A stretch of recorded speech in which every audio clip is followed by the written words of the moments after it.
Is it an e-book? Yeah, sort of. Is it a digital camera? Sort of.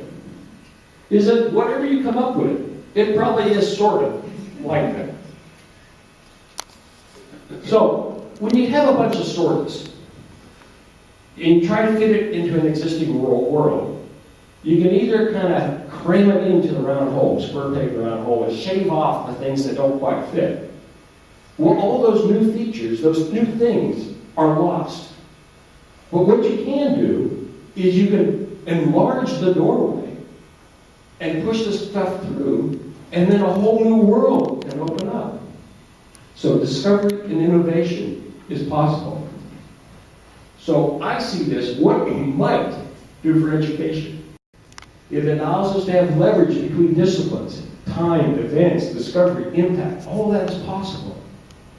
It's more than an e-book, a laptop, or a camera. It's something else. What are we going to do? What are we doing in Corvallis? So now I'm going to change and give it to Erin.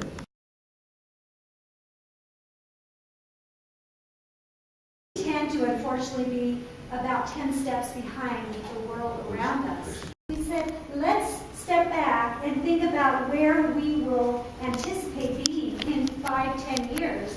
And what's changing as Borders and Barnes & Noble and Amazon and all of the changing world around us in actual books, whether we agree with it or not, it's happening. And so in the world of education, we tend to unfortunately be about 10 steps behind the world around us.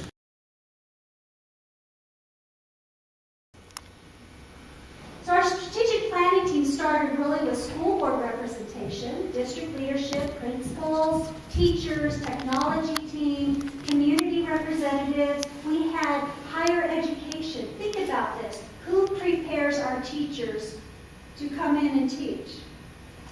Oh, higher ed needs to be at the table. And so Larry Flick, our Dean of the College of Education at Oregon State, became part of this initiative. He went on visitations with us to other school districts. He has been including his faculty on some of the professional development opportunities with our teachers because they're preparing the future teachers.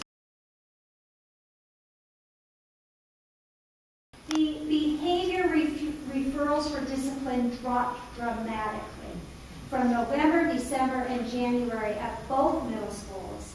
And on average, the disciplines and referrals for behavior dropped on an average, even for the cohort of students that had been there for the year prior, dropped by 30%. So we're watching some of the unintended consequences of the technology use in the schools will impact attendance and behavior as well as achievement. So those are some of the areas that we're looking at measuring, and we'll bring in an outside evaluator to really evaluate the program and see how well the use of technology, not just as a tool to change teaching and learning. And I think that's the key to remember. It's not the iPad, it's the shift of how we are teaching and learning and using it in the classroom.